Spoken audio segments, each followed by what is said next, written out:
Tapi otak kita di framing seakan-akan mati itu sesuatu yang mengerikan, betul nggak? Bahkan nanti akan ditanyai ya oleh malaikat munkar dan nakir katanya di dalam kuburan. Betul. Nah malaikat nggak ada kerjaan, yang hidup aja ditanya belum tentu bisa jawab. Yang mati ditanya-tanya. Lagi-lagi kita di framing seakan-akan siksa kubur itu adalah di tempat yang itu.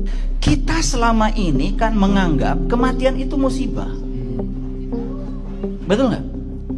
Coba, saya itu mungkin satu-satunya di dunia yang tidak pernah kalau ada orang meninggal di WA bilang innalillahi wa inna ilaihi raji'un. Cuman saya mungkin satu-satunya. Atau Kang Abu juga sama? Sebentar lagi ngikutin. Oh sebentar lagi. Setelah ngerti. Karena gini, kan di Quran iza asobathu musibah qalu innalillahi wa inna ilaihi rajiun. Coba pahami secara cerdas.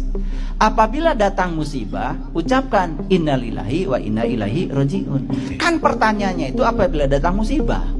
Kan timbul pertanyaan lagi, apakah kematian musibah?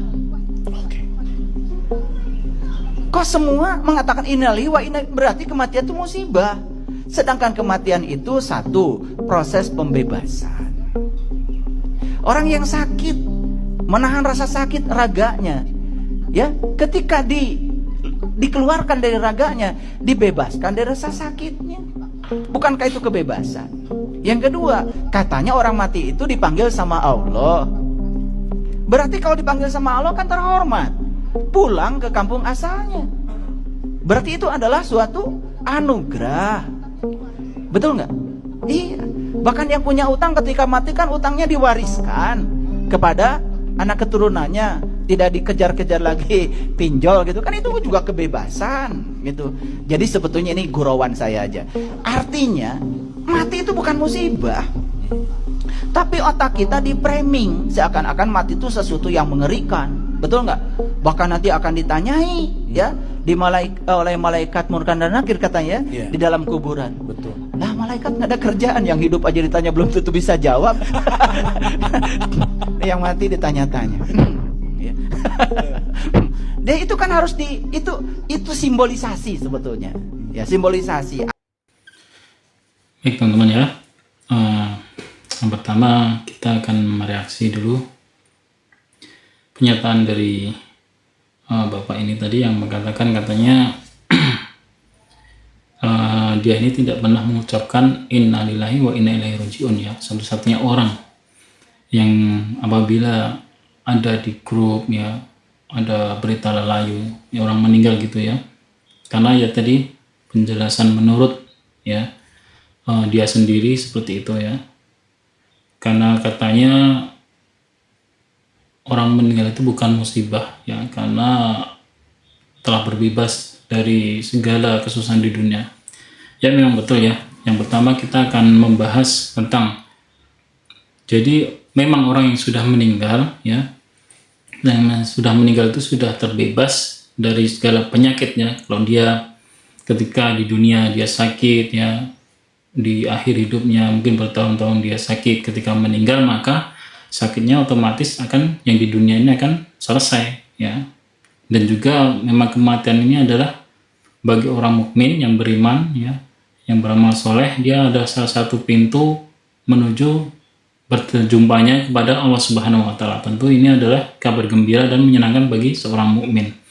Tapi yang perlu kita garis bawahi kesalahan daripada Bapak ini, yaitu bagaimana Bapak ini mengatakan kok orang meninggal kita mengatakan innalillahi.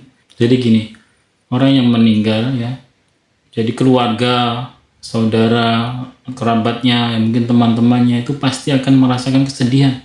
Walaupun tahu yang meninggal ini orang yang baik, orang yang soleh ya, tentu bahagia karena waktunya berjumpa kepada Allah, yang memetik daripada buah amalnya telah tiba. Tetapi yang perlu digarisbawahi, orang pasti yang ditinggal meninggal seseorang yang dia cintai ya, keluarganya ya, anaknya, istrinya, suaminya, kerabatnya, saudaranya, teman baiknya, pasti akan kehilangan, ada rasa sedih dalam hatinya. Itu pasti ya, tidak bisa dimungkiri. Nah, kemudian kalimat innalillahi ini bukan daripada buatan atau yang mengatakan yang menyuruh ini manusia, bahkan bukan nabi tetapi Allah Subhanahu wa taala langsung ya.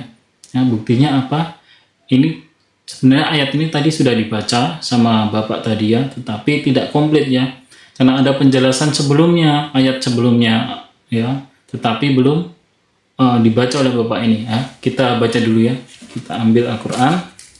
Kita buka ya, itu di surat Al-Baqarah. Bapaknya tadi kan baca surat Al-Baqarah yang ayat yang ke-156 ya. A'udzubillahi minasyaitonirrajim. Alladzina idza asabatuhum musibah qalu inna lillahi wa inna ilaihi raji'un ya. Yang artinya yaitu orang-orang yang apabila ditimpa musibah mereka berkata inna lillahi wa inna ilaihi raji'un. Sesungguhnya artinya ini sesungguhnya kami milik Allah dan kepadanya lah, kepada Allah lah kami kembalinya. Ini yang mengucapkan ini bukan orang yang meninggal ya. Jadi yang mengucapkan ini orang yang ditinggalkan keluarganya ya, orang-orang yang dicintainya. Jadi dalam ayat sebelumnya ini sudah Allah jelaskan ya, ini salah satu daripada ujian ya. Ayatnya kita baca dulu ya. وَلَنَبْلُوَنَّكُمْ بِشَيْءٍ مِنَ الْخَوْفِ وَالْجُوعِ وَنَفْسٍ مِنَ الْأَمْوَالِ وَالْأَنْفُسِ وَالثَّمَرَاتِ وَبَشِّرِ الصَّابِرِينَ. Ini ayat sebelumnya ya, yang Bapak ini tidak baca ya. Di sini Allah telah jelaskan,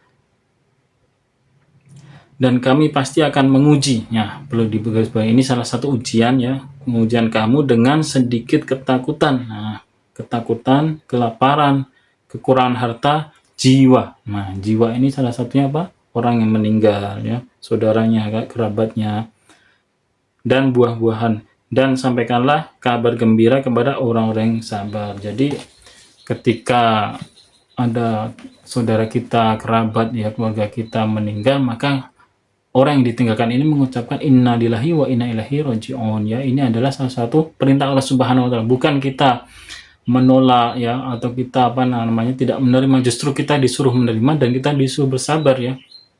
Ini karena ini salah satu daripada ujian yang daripada Allah Subhanahu wa taala berikan kepada orang yang beriman. Baik, kita lanjut sedikit ya videonya yang tadi. Kubur itu kan sebenarnya siksa kubur itu cerita tentang kuburan, dan kuburan itu tubuh fisik kita. Kuburan juga bisa semua program-program yang ada di otak kita. Betul nggak? Kang Abu sering mengatakan, coba yang pernah disakiti oleh seseorang di masa lalu tiba-tiba ada stimulus yang mengingatkan tentang masa lalu, sehingga bangkit dari kubur tersiksa kan gitu. Ingat lagi masa lalu, betul nggak? Itu kan sudah siksaan. Dan dimensi siksaan kubur itu sangat luas. Termasuk juga ketika kita berbohong tersiksa.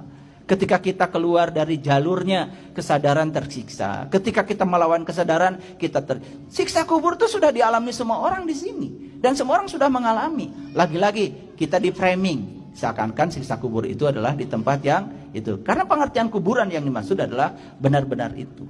Maka kalau saya ditanya, Pak, kalau menurut Bapak siksa kubur ada? Ada. Di mana? Ya saya pengalaman tiap hari juga tersiksa ya. Betul nggak? Iya. Kalau saya tidak menerima kenyataan hidup, saya tersiksa. Kalau saya menolak semua yang terjadi, saya tersiksa. Betul nggak? Makanya obatnya kan saya terima aja. Apapun yang terjadi, ya tangkap pesan yang disampaikan. Baik, teman-teman ya. Tadi kita telah dengarkan tadi, kita lihat katanya di orang Islam itu di framing siksa kubur, jadi orang takut gitu ya.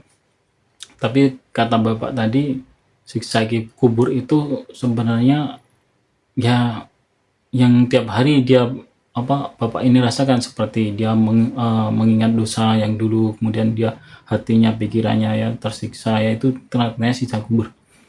Ini malah gak masuk akal ya. Sudah jelas di sini siksa kubur ya, yang di dalam Islam ini telah jelaskan dalam Al-Quran dan hadis ya, banyak sekali ya yang menjelaskan bahwasanya memang siksa kubur ini ya memang siksa ketika orang meninggal ya. Ketika orang ini meninggal, dimasukkan ke liang lahat ya, di kuburan, kemudian ditinggal ya, maka disitulah datang malaikat mungkin dan nakir menanyainya, dan disitulah ketika orang ini beriman ataupun tidak beriman, apalagi tidak beriman ya, yang ada dosa ya, maka disitulah akan adanya siksa kubur. Dan memang siksa kubur ini ada ya. Salah satunya buktinya apa? Ada salah satu hadis ya yang bagaimana menceritakan ketika Nabi Muhammad SAW ini berjalan dengan sahabatnya ya. Kemudian ketika melewati suatu kuburan, Nabi ini berhenti kepada sahabatnya ya, bersama sahabatnya ya. Kemudian Nabi ini berkata, wahai sahabatku, tahukah kalian siapa yang disiksa di alam kubur ini dan mengapa ya? Rasulullah SAW menjelaskan bahwasanya di situ ada dua alasan. Salah satunya orang yang suka mengadu domba. Kemudian yang kedua orang yang tidak berhati-hati ketika buang air kecil ya. Maksudnya dia ketika bersuci ya, mungkin dia tidak bersuci pun tidak berhati-hati ketika membuang najis itu ya, membersihkan najisnya sehingga sholatnya tidak sah karena kena najis ya. Makanya semua ada adab-adabnya dan diajarkan oleh Rasulullah SAW bagaimana tentang adab-adab, salah satunya di kamar mandi buang air kecil dan buang air besar ya. Jadi itu salah satu hadis yang menjelaskan tentang adanya siksa kubur ya. Ya memang kalau di dalam Islam kita wajib percaya dan masih banyak lagi hadis-hadisnya menjelaskannya. Dan siksa kubur itu ya memang siksa kubur di dalam kuburnya ya, di alam kubur itu ya, bukan di ketika masih hidup di dunia atau di badan kita, di pikiran hati kita ya, bukanlah. Itu jelas nggak tahu lah bagaimana pemikiran Bapak ini ya. Yang jelas yang namanya siksa kubur ya ketika badan kita, ruh kita nanti berada di alam kubur, telah dikubur, telah meninggal ya, meninggalkan dunia ini ya. Maka disitulah siksa kubur yang sesungguhnya yang dijelaskan dan dimaksud oleh hadis Nabi Muhammad SAW ini ya, tentang bagaimana siksa kubur ya. Wallahu a'lam bishawab. Jadi begitu ya teman-teman sekalian. Ya, semoga ya Bapak ini mendapat hidayah ya, dan juga mungkin teman-temannya atau saudaranya ya yang mendukung ya. Semoga Allah berikan hidayahnya sehingga kalau bukan muslim ya semoga menjadi muslim, kalau muslim ya semoga diluruskan lagi ya akidahnya ya, pola pikirnya ya. Dan mungkin bagi teman-teman bisa menambahkan tentang bantahan kepada bapak-bapak ini agar mungkin kalau dilihat oleh kaum muslimin yang lainnya bisa lebih dimengerti lagi. Ya, terima kasih. Demikian saja video kali ini. Subhanakallahumma bihamdika asyhadu alla ilaha illa anta astaghfiruka wa atubu ilaik. Wassalamualaikum warahmatullahi wabarakatuh.